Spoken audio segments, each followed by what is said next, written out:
Okay. I see the countdown. Uh, welcome, welcome, welcome, brother. Welcome to the Rose Garden. How are you? I'm great, sister. How about you? I'm doing all right today. It's all I love coming into our garden and spreading some more Grandma Rose's breadcrumbs.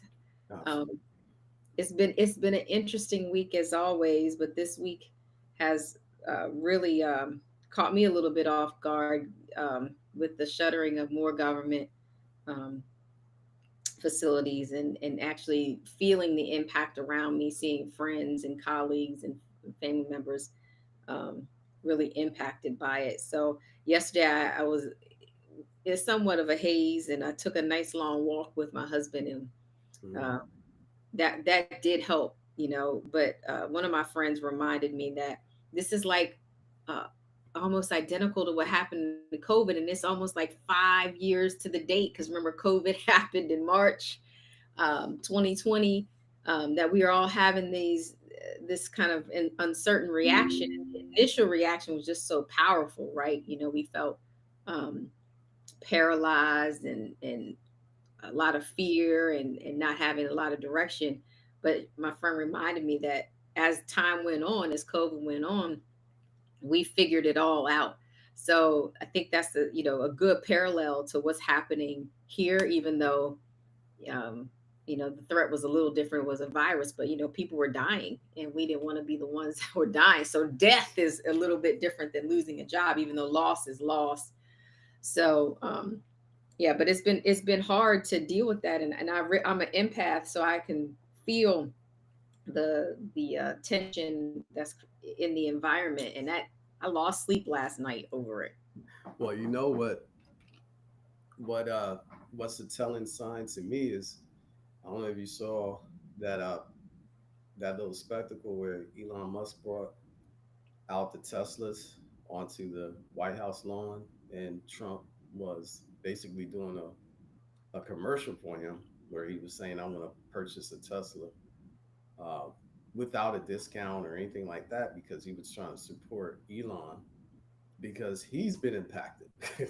Tesla Right, right. impacted by this stuff, which is interesting to me because it's affecting everyone, Hmm. right? So Hmm. this whole stuff should show that, and I think what the president was doing in that was trying to, you know, to basically assuage some of the impact that's happening to him, and Hmm. try to use some of his political influence to help booster the performance of Tesla, even though it's taking a hit right now, for multiple reasons, but definitely for, like you said, this domino effect of these choices and these policies that are happening right Hmm. No, what he tried to do was create community, right? So, and he knows he has a community of people who are not very discerning or logical, now. and so they're like, if you show little symbols, little dangle, little fruit of, it's like telling people, I have golden grapes. Everybody come to the White House today. I got golden grapes, and you'll get one of those golden grapes.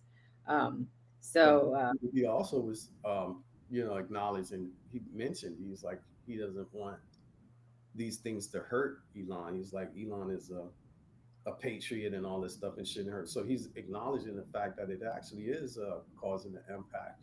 hmm. And Hmm. this is why he was trying to support him by purchasing one of the vehicles or whatnot. But Right. What's having an impact on us all. So, mhm, and listen, it seemed like they don't care about the impact for the common person. It's just the people that they care about, they've pinned. And so the impact is felt greatly. And when people that we know are losing their jobs and, um, it's shuttering our communities. I mean, the federal government is a huge employer in Maryland, DC, and Virginia. And you see the impact. Like, just look at restaurants; they're bare during the middle of the day.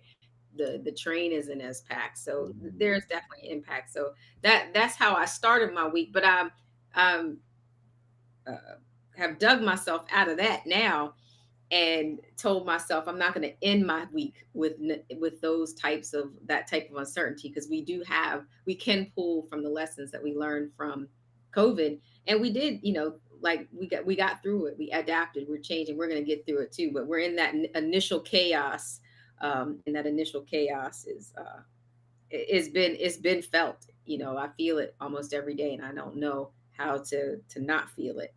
But so that's how I started the week. And then also, your niece had surgery, and so we've had, it went well. It really went well. But here's something I learned about pain. Uh-oh. What's that?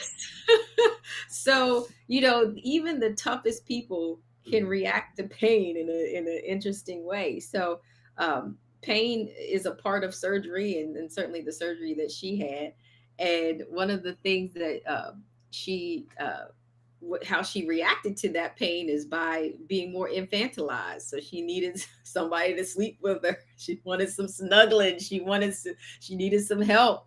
And you Uh, know and the lesson for me was I had to provide the help in the way that she was asking for it, not in the way that I wanted to give it. And so there was an initial tension, which you really don't want to get in a fight with no invalid, right?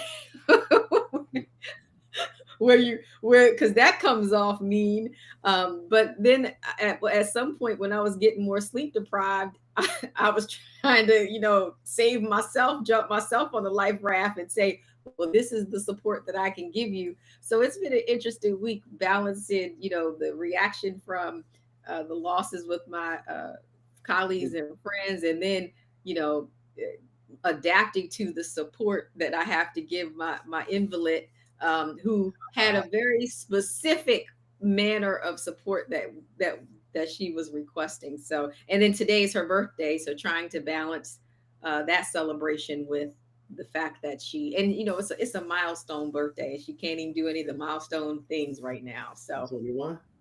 she's 21. She's Oh wow, I 21. didn't know that. Hey, would you know what? Happy birthday to her. But hey, I feel her on that because I told you on Monday, you know, I, on Monday I had a guest that came over. Then on Tuesday when he left, I wasn't really feeling. I started out with a cough, and it escalated to a fever and my body feeling weak and aching. And when I started realizing I'm not feeling well, I got that sense of wanting to get love, hugs and cuddles and pampered and stuff like that. It is interesting when you get into the state where you sense some vulnerability in yourself, that you need that nurturing and love and support. And it's Right. cool. It's kind of cool. I like what you said about she wanted it a specific type of way, and that's the thing about people is like understanding exactly how they need it, right? And then providing it that way, being Right. willing to. Because I think sometimes, like you said, people aren't really willing to give things to you the way you want them. Right. They want to Right. give it the way that they think that they could give it and all that, and that's where the discontentment comes in. You know. Absolutely. And resentment, right? Because what I know about mine is they're gonna hold on to this one time at band camp when I didn't provide the support that was needed, and then it's gonna come back, and a tale will be told about how I didn't provide the support in Well, the way it was requested. And I got to be careful now because my kids are in that age where they think that they can tell me that they're gonna put me in homes and institutions. are they going to they're going to threaten you? Huh? These are ultimate. Hey, these Talibanis, they wild, right? No, They but were. I hear you on it though. I mean, honestly, though, I do think that these moments they bring the opportunity for you to demonstrate how you feel about them. Yeah. I was thinking about as you were saying that. I don't know if you knew, but Wes' son had a terrible accident where he had accidentally poked his eye with a pair of scissors. Mm, So that injury threatened him to lose the eye, and they actually had to go to a children's hospital. hmm Um, when they were there, Wes was commenting on how, just the expression of the love that he had for his son, that he was actually laying down in the bed next to his son in the hospital bed. But the mother was there too, but she's in the room sitting on a chair, like sleeping on the chair. But Wes was saying he was like close to him because he said he wanted him to be able to just be able to reach out and touch him and tap him when he needed something. You know what I hmm mean?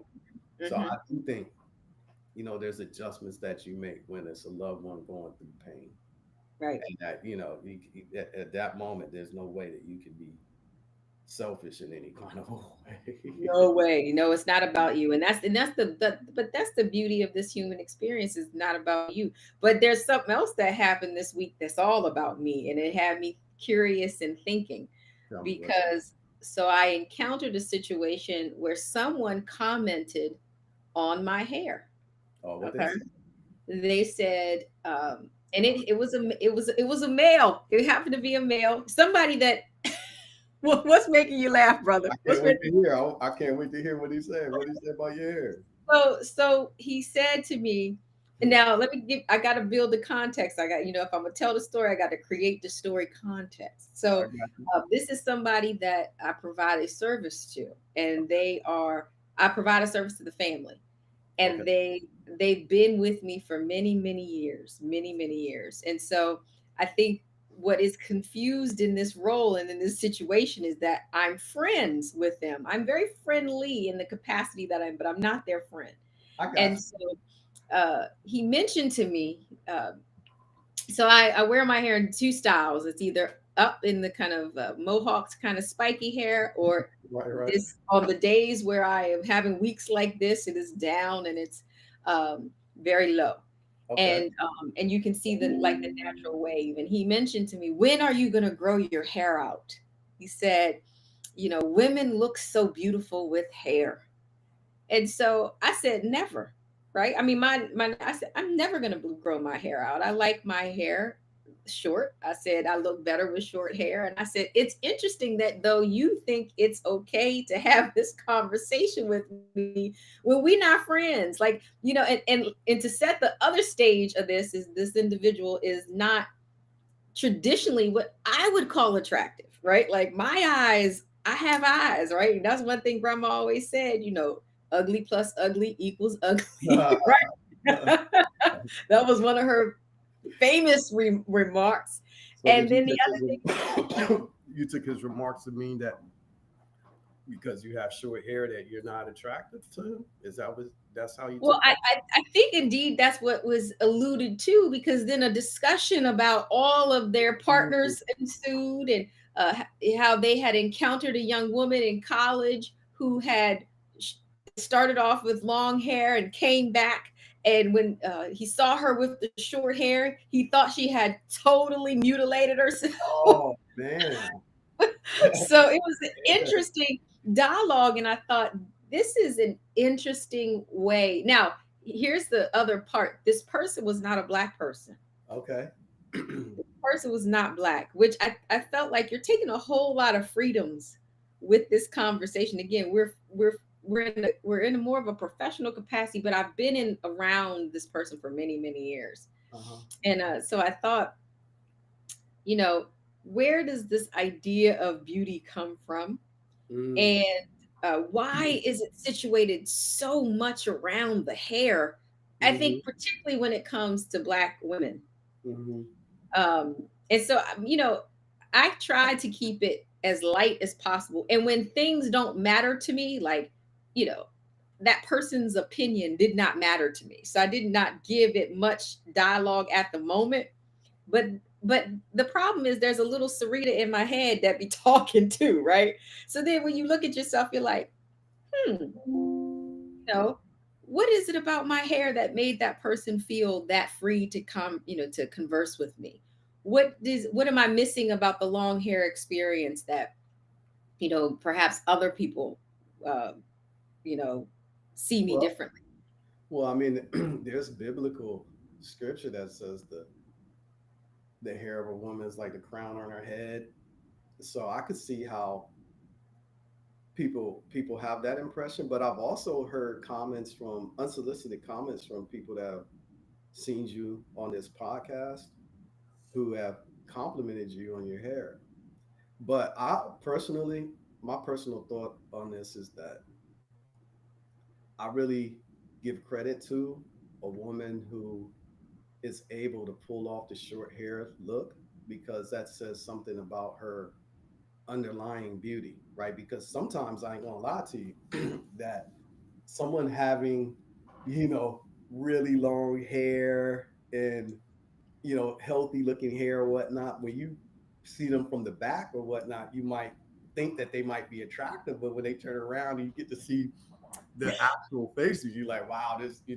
So mine is the hair. So the hair is a cover up in a way, right? Mm, It could be, right? mhm. But I do think that there's a boldness in a woman that could pull off a short haircut. I've always, like I told you before, I always respected those women that sometime for a cause that they might just shave their hair completely bald. Mhm. Mhm. That's it. That to me sets a statement about a woman who still maintains femininity without hair at all, right? Still is attractive, you know, but is not dependent upon that seemingly imposed on you standard, right? Right, right. And But let's go back to what you said when you see them from behind right, and right. the hair looks Mhm, healthy. mhm. Like, what is the male fetish with hair? Like, it ain't, listen, I can assure you, you ain't playing in my hair, right? Like, so even if I had these big long locks and I could walk on my hair, you ain't putting your little nasty hands in my hair to tangle it all up, and you're not keeping it nourished and combed and brushed. So do you just like looking at it? Like, Well, what is? well, I would say that for a man that embraces his masculinity, you always going to be attracted to the total opposite. So most of the time, men aren't walking around with long hair. Most of the time. No, you ain't seen them. Listen, Now, I'm not saying that. I have seen those dudes with like dreads and braids and long stuff, right? or the afros and Looking whatnot. like Black Jesus. Yeah, but I guess if we're gonna speak in general senses in general terms, usually the woman has longer hair than the man. Usually. Okay. So as a standard, a man is always going to be drawn to the things about a woman that is totally different than what a man would have, right? Okay. So it's the opposite. It's the Yeah, distinction that is the attractive. opposite. Yeah, so that's why Okay. like a masculine man will always like a feminine woman, right? Hmm. And So then hair equals femininity. yeah, I would say so, based on that standard, right? But Hmm. again, this is a in general thing. So let's just say in general, right? Hmm. Um, I would say that the standard that beauty in Hmm. general, Hmm. the majority of the population aren't meeting the baseline standard. No, they not. That's what I'm saying in my mind. Yeah, the majority are not. So the way they cover it up is by these little things that I think are enhancers that help. So Like hair. like hair. So like let's just say I think sometimes a less attractive face, like our grandmother, I like the word she uses. I mean, it's very politically correct. Homely. Home, a homely face can be hidden behind long hair, Okay. and But I that's just hiding. You still got to live with that homely person. yeah, You still but got look, to look but in their homely eyes. you could do something to like cover up the homeliness with the mane that's the crown that's adorning it, right? So Okay. I see that how that can hide some of the aspects of the homeliness, right? Okay. And so So these the things are visual, enhances. so essentially, you want to create this visual illusion Yeah. of I don't have a homely person, even though, see, this is the problem with the human brain, is Mhm. it creates a condition where we are tricking ourselves into believing that because this person may have this wild mane, Right, right, right, of hair, and hopefully, it represents some level of attraction, right. healthiness, that it is attractive. And what I'm here to say is, like many women of every hue and race, we can purchase hair, and they are purchasing hair. That's right. So, so the fullness and thickness that people are so attracted to, and the length for that matter, isn't always authentic. So what you are buying is this fake sense of beauty that we can all put on. But to me, beauty is much deeper than, now there's types of beauty. So I'm not going to, again, and we were schooled on this. There's physical attractiveness and beauty, but then the whole beauty is like what's in someone's heart. So there's, plenty of people that you've seen with people who have not been visually appealing, and you and they're themselves have been attractive. You ask yourself, like, how did that person get with that person, right? And Yeah, then you meet the other person, and you meet their heart, and you meet their level of curiosity and support and intimacy, and then you're like, oh, I see how they're together, because that person uses all these characteristics that you may not be able to observe with your eyes, which indeed the eyes are the weakest sense, right? They're the sense that the sense that we should rely on the least, because it can we can miss so much, yeah, I right? There's so agree. much going on. So the eyes tell the lies, really. But Yeah, other senses, if we activated other senses, we could really cue in to people's genuine nature and their real level of beauty. Because to be honest, I can buy, if it was that I thought hair made me beautiful, then I could purchase hair, yeah, you could. wig. But even with that, right? I would say that again, like I said, the majority of the world doesn't even live up to the average benchmark of beauty. But I would say if you did a poll of the majority of men, so just coming up with the generalized standard, most men appreciate natural beauty more than they would want to have the unnatural. How do you mean appreciate? Tell me what you So, mean by so that like I would word. say that most men, for the woman that they have in their life, Hmm. would prefer for that woman to not have any enhancements or implants, any augmentation for her regular beauty. So right now, Okay. right, let's just say for instance, if most men, if they were gonna, and this is the reason why I think a lot of women conceal the augmentation that they have for themselves, because they understand this principle that I'm about to share with you now, right? But let's Okay. just say, right, so again, like going back to the point that most men like in women what's different than themselves. So it's become commonplace for women to do like breast augmentations, lip filling, Hmm. Hmm. BBLs and stuff like Hmm. this, right? And all of those things, yes, they do get men's attention because men do not normally have boobs, right? So they're gonna be looking at a woman that is well endowed in her breast, area, and she's showing the cleavage. Like men can appreciate that. But given the choice between the woman who is naturally voluptuous in this way, that people will say have an apple bottom or an hourglass figure or Hmm. whatever, they would rather have that natural woman, you know, than this, augmented woman, because in a very real sense, having an augmented woman is tantamount to ordering a blow up doll or something, Hmm. or Hmm. thing. And anybody can have that, but somebody that actually has something. So I would say, equating that to the hair, a man would definitely prefer to have a woman that her hair is all natural. So So for what the happens when you find out it's not? well, going back to running your hands through a woman's hair, right? So if you are the lucky man that a woman is happy to allow you to run your hands through her hair or whatever, I think you get disappointed when you run your hands through her hair and you start feeling things that you're surprised that are there. You know what I mean? You stumble upon and it's a surprise, right? And you're thinking like, wow. So look, I would say this, right? In in my experience in life, right now, my son, I think he has an affinity to long hair. Okay. Of course, his mom had long hair, and Mhm. when he was a baby, that used to be kind of like his blanket. Like he would Mm, when he would go to sleep and stuff, he would like play in her hair and hold her hair and all that stuff. And he got attached to that. But I think okay. now even uh, he likes long hair, and hair is an attachment to him. But it Mhm. it could not be fake, because before people were saying, even when he was a baby, like maybe you could uh, do something like get him a wig that he could hold on to at night and stuff like that. But he wouldn't want that.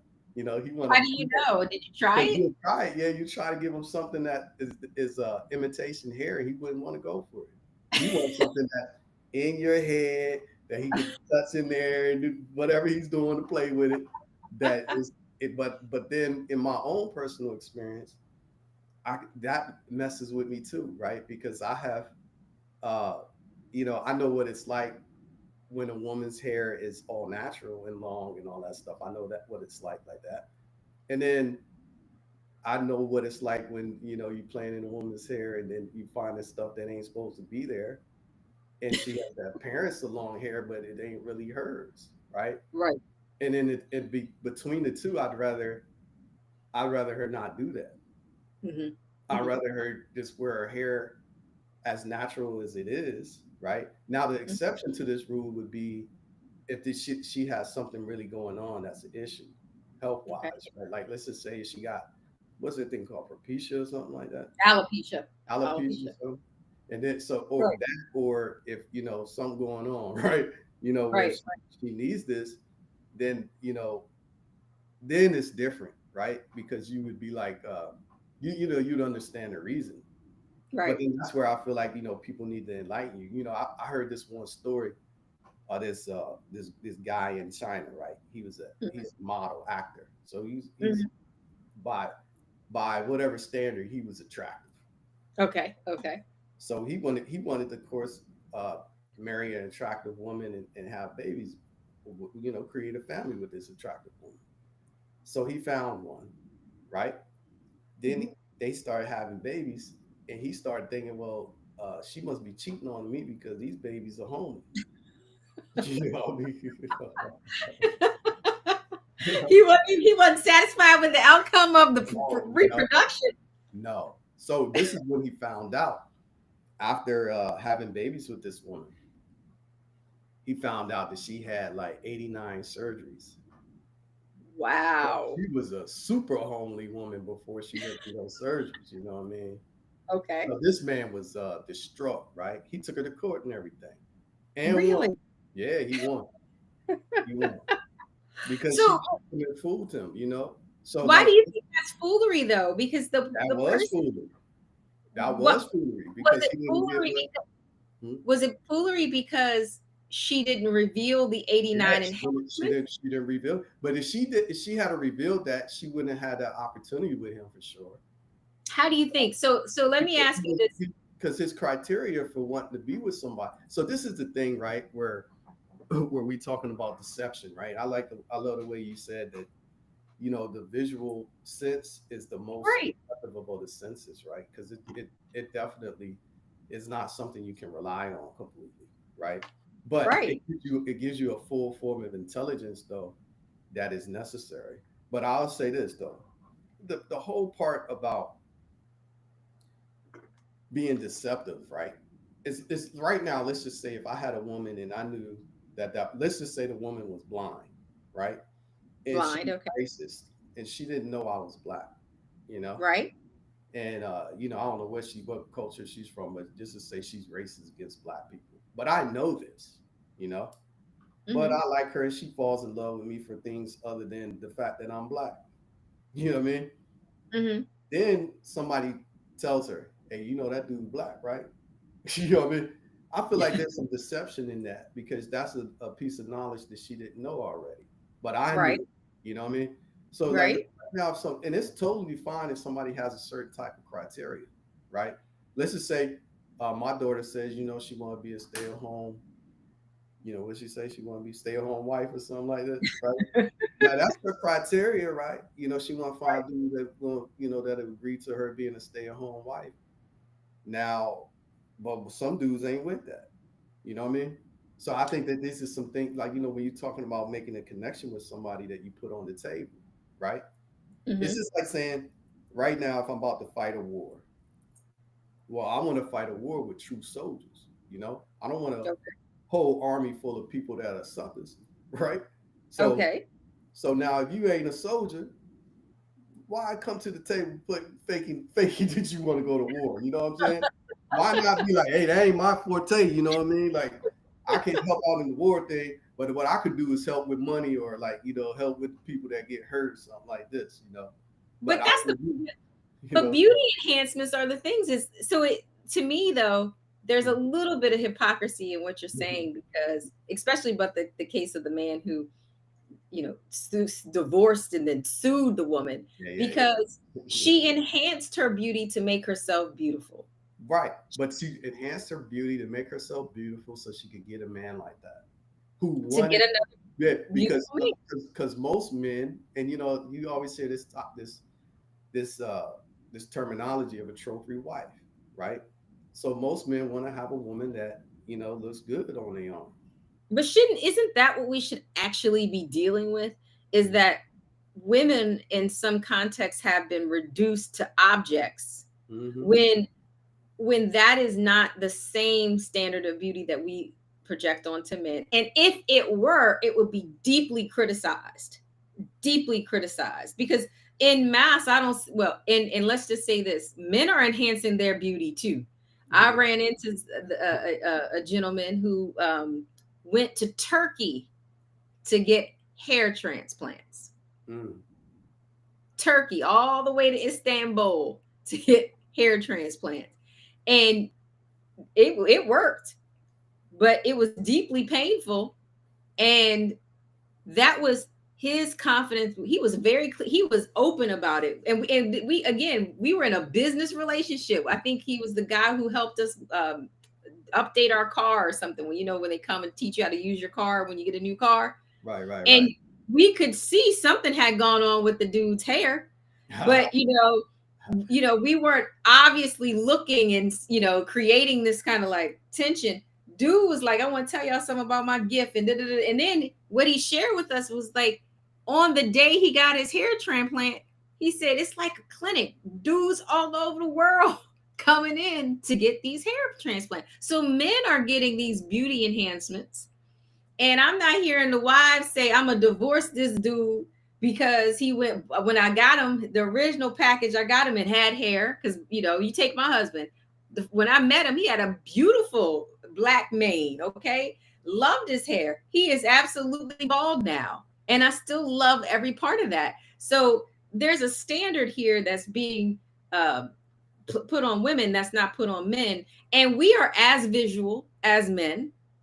We But feel see, as I, deceived. I don't think I don't think that this whole thing between men and women can't be an objective of trying to be exact same. I think equality don't mean same. You know what I mean? So there's Tell me always more. to be a standard difference between men and women. So Okay. for instance, like, and in truth, they're based on some reasonable things, right? Okay. So, the reality is, like, for instance, like women are gonna be the ones that carry babies, right? So Yeah. in this way, and to the extent of attractiveness, that game of the mating game, the peacocking and all that stuff that we all do, men and women do. But Hmm. the cosmetic industry is built on women, not on men. You know what I mean? It's more Okay. money happening from the woman's side, but that's Okay. okay because in order for even in that case that I told you about in China or whatnot, that Hmm. woman, if she would, her regular self would not have any chance of being with that man, How do right? you know that though? Because the man's criteria was an attractive woman and she wasn't attractive. Okay. So the That's internal conditioning is what you said that I so you have reduced attraction to this visual dynamic that occurs first by what a person has decided they see is right. what you've reduced it to. Well, that's so I think that's the first, again, like it's levels to things, right? And so if you have a comparison, like, an apples to apple comparison, where you see two shiny apples, but now when you cut one open, you see a worm, and you cut the other one open and there's no worm, then you're going to take the one that don't got a worm in it, because it's Okay. not infested, right? But they both look shiny from the outside. You Hmm. ain't know this other one had a worm in it, so you cut into it, right? So Okay. I do think that when you look at the standards of beauty, like, beauty first comes from within. I do think that there's some people that can radiate beauty, and there are Hmm. their presence and their energy that can just radiate it. Right. But but And isn't that attractive? Like, I that think we is don't spend enough that attention. is So that is we attractive. we don't spend enough time then Hmm. conditioning socially Hmm. on that, right? We don't, look at, just look primitively at peer groups, Right, and peer groups even shake down, but the pretty kids usually hang with the pretty kids, the heavier kids are with the heavier kids, the kids, so we do this very organically, I think, in I this social conscious kind of setup that we have.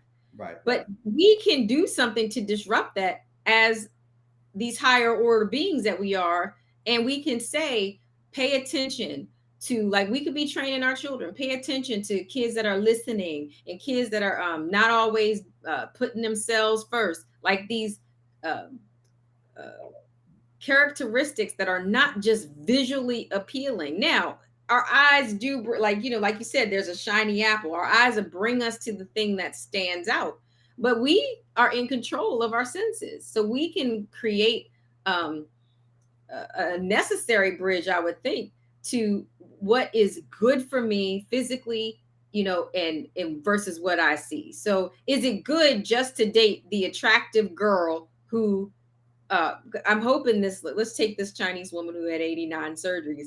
I'm hoping also she was a good person, right? And that she had a good heart and was, none of that was revealed in that conversation when he found out that his kids were homely, and he was looking at him and his wife saying, how is that possible? oh man, you made me laugh at that.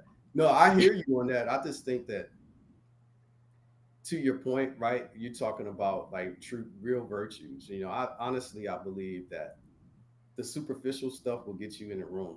It'll get you in. It'll get you, you know, it'll get you recognized. But what will get somebody deeply engaged is if you have something beyond that. You know what I Right. mean? So, but I think that happens on both sides. Right now when I hear women talk about men in general, if a group of women are together and they talking about a new man that this girl met, You they be hanging around groups of women that's talking about new men, I be or at listening. least When I be out and about, I listen to women talking and stuff, and I just be observing women talk. But you know what they say? This is the standard thing I hear women be like, what does he do? You know, like, mm, so they're trying to see what the status of this man is, right? you don't hear them say, is he fine? Because I Or, mean, I'm a or woman. what does he have? Like, he has a That house, is that car. is that is so what you're cued into. Because I'm telling you, I sit in groups of women, and old women now. We all middle aged women, and we real thirsty, and we done been with fat, ugly, thin. You know, at this point, when you get this at the selection box, you like, girl, is he fine? Well, see, The that's also like that. So what you telling me is that women again try to imitate what they think men doing. Talking about like, is she attractive? Because usually when men talk, when you meet a girl, you like, oh, I just met this new girl. What she look like? You know, that's what men gonna ask you. What she look like, or whatever. right, But right. girls ask each other, well, what does he do? What does he have? All this stuff. But That's a part of you don't never hear them say anything that has any virtue. Like, damn, that man is so hard working. He's so determined. He's loyal. He's Well, respectful. I think you get to that part of the conversation afterwards. So, and Mhm. I think also it's when you're listening in the conversation. So we all have some primitive reaction when there's a new piece of meat on the table. Okay, just like your so we all have new primitive. When there's a new piece of meat on the table, we want to know if it's good steak or just okay steak, Yeah. right? So all of this stuff is what it's meant to be, right? Because like right Right. now we say, when again going back to that analogy of two shiny apples. You know what? The external shininess of these apples made them both a candidate to be eaten. Mm-hmm. Mm-hmm. So Mm-hmm. that part had to happen first. Now, Right. when Right. you cut into the apple, then you start saying, "Oh, this one got a worm in it, so I'm throwing that out." Right. Right. Okay, well, this one look healthy enough to eat, so I'm gonna stay with this one. You So know, we need to dig into the layers. We need to you got to dig into the we layers. got Yeah, to dig it. But that's the part that I don't think we spend enough time doing. And I think the older you get, you are enticed by maybe one thing. So it might be beauty, it may be, in your example, money, Right. because that's a real need that people have, money and Right. stability. Right. So those might be the things that are enticing and attracting in these older ages. What I'm suggesting though is we do more as in the developmental course about training about virtues and how to love people within a set of principles, and not all of those things. Because when you operate in those things, thinking about the building blocks of a relationship, you know the beauty of dating in your 20s is you don't have, none of y'all have nothing. Right. Right. Right. Nobody So, has to at all, right? Just potential. All you got is potential. you got you got potential. And so, and I have been, I dated someone in that stage where what was attractive to me about him was his virtue, not his money, not his, and he was decently looking. Like, he wasn't an ugly person, he's actually a very attractive person. And so, but I taught myself at that time to pay more attention to the behaviors and characteristics that made him a good man versus all of those other things. And then, as the spouse or the person, as the partner, I said, how do I bring out good man in him? What are the things that I need to do? And then the other thing, the other antenna that went up was, how does that person bring out the best woman in me? And so all of that was the beauty of dating in your 20s, right? Like, No, I so totally agree with you on that. I yeah, totally agree. And I've actually tried to implant that kind of thinking on my children, right? In terms of how they're evaluating a potential candidates to partner with, is to have some real criteria by which to see them by. Because no matter what, you're gonna start being introduced to the layers of people that you're exposed to. Period. You know what I mean? absolutely. And then when you start seeing those layers, that's when this discontentment happens, right? Because Yes. you'll look at it and you'll say, "Oh, well, this person is really not kind. They kind of like cruel." And Right. when you pull back the layers, outside of just being a shiny apple on the outside, they full of worms inside. You know what I Right. mean? Yeah. So Right. I don't want this individual. Right. But Right. I do think that there's a thing when it's just the natural thing that happens when you spend a lot of time with anything. Like you Right. could be a person who hates cats or dogs or something, right? And Right. you get this one stray cat that keeps coming up every day, and you feed it or whatever, but you keep it outside and everything, but it just keeps coming. It starts growing on you. You know what I mean? Yeah. Yeah, Like a spray. yeah. Then after a while, something happened to the cat. You miss the cat, whatever, but you still may not like cats for real, But Right. that thing grew on you. So I feel like sometimes when or like our mom might say, out there kissing a bunch of frogs or whatnot, which I definitely Right. totally don't subscribe to that philosophy at all. You know what I mean? Because Right. the point is that you have zero criteria, right? You don't be just kissing frogs and hoping one will turn into a prince. Nah, Right. Right. maybe you can observe the frogs and see if there's one frog that got princely ways. Right. Maybe that Right. one, maybe that So one might be one it's on. that you could risk of kissing on. You know what I'm saying? You don't just pick up every damn frog you come across. Right. But I Right. feel Right. like, you know, uh, but people are doing that. Like I Yeah. told you back back before, like just happenstance. We just letting hey, this one showed interest in me, so nobody else did, so I'm gonna go ahead and entertain this, even Right. though that person has zero. They're giving you zero indicators outside of the interest they showed in you. But I feel like if you're an incredible person, everybody's gonna have some interest and be drawn in you in some way. You know, Absolutely. so If that you right if you there. operate in that, if you operate in that. Now, let's go before we leave. I want to tell you the influence of having a brother, Mhm. and the messaging that happens when you are a younger sibling and you're dating, because your messaging was always, don't do this because these ninjas ain't shit, Right, and you gonna get so.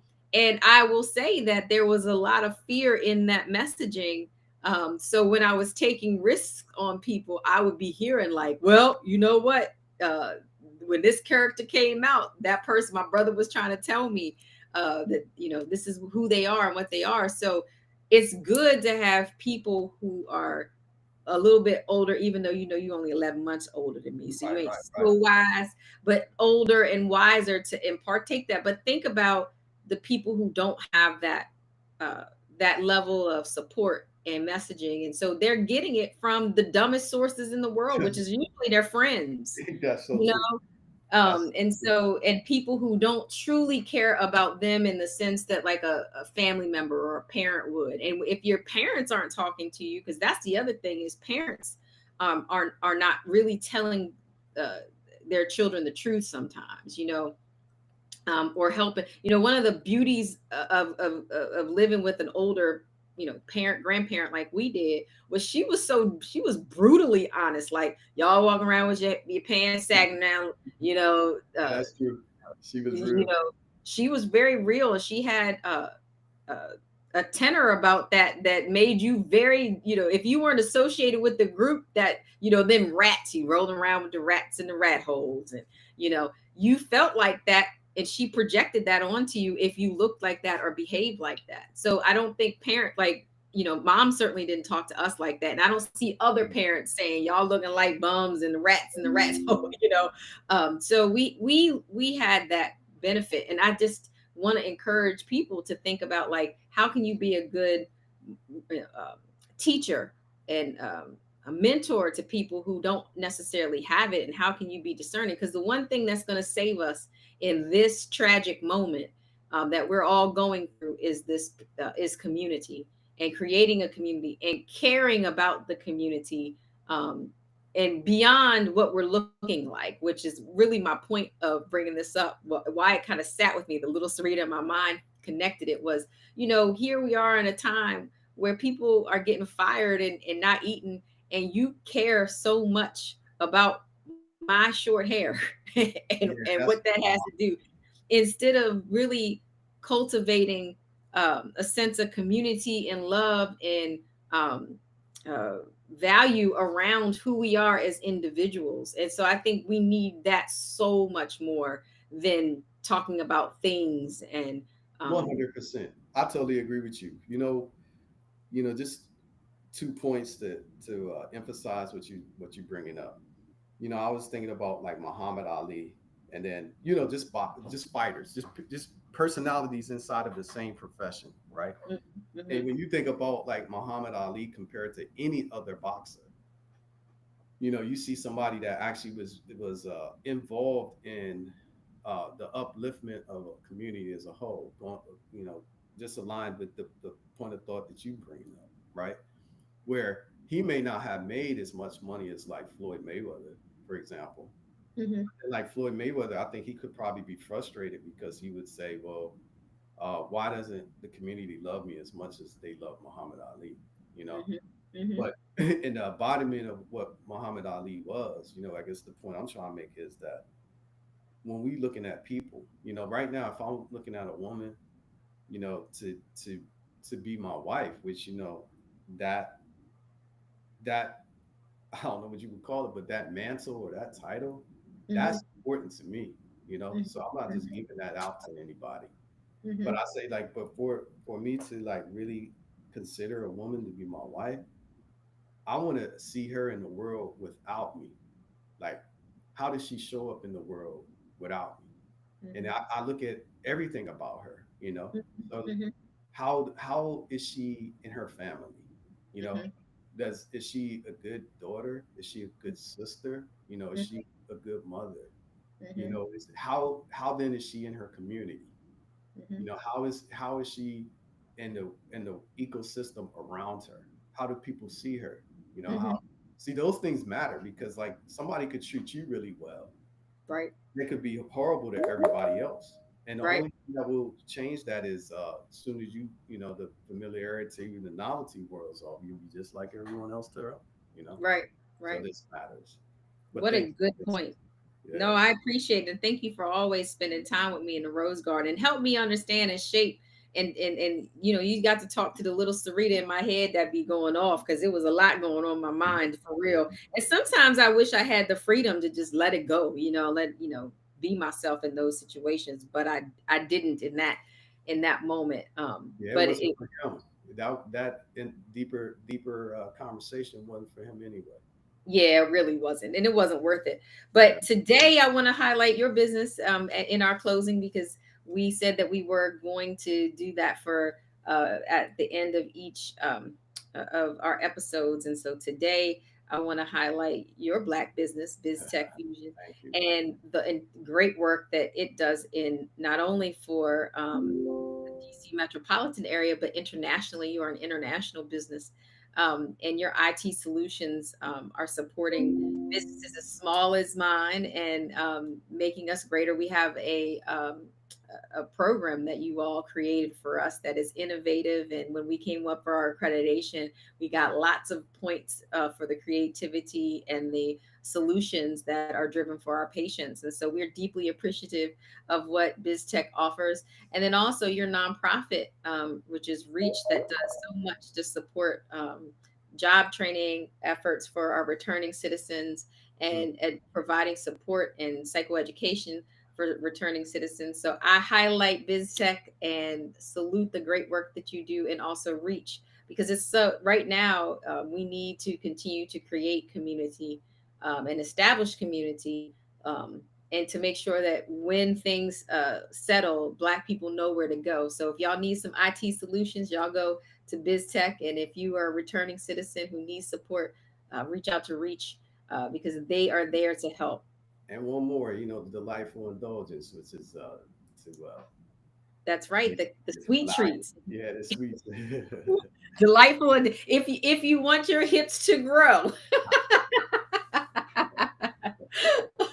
you can go to Delightful. I forgot about Delightful Indulgence, which is indeed it's a custom pastry, and known for their custom cakes and cake designs, um, and also other pastries. And so, yeah, I forgot that that was a part of your That also was started to portfolio. commemorate Grandma Rose because she was an excellent cook and baker. So I wanted to, Excellent baker.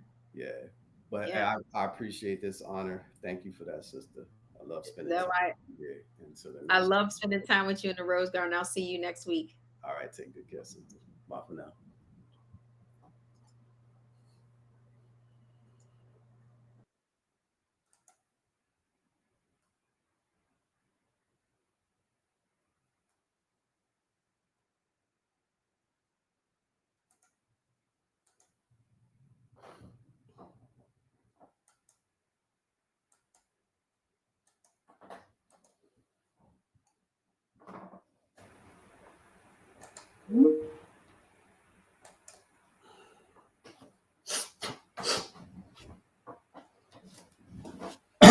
Excuse me.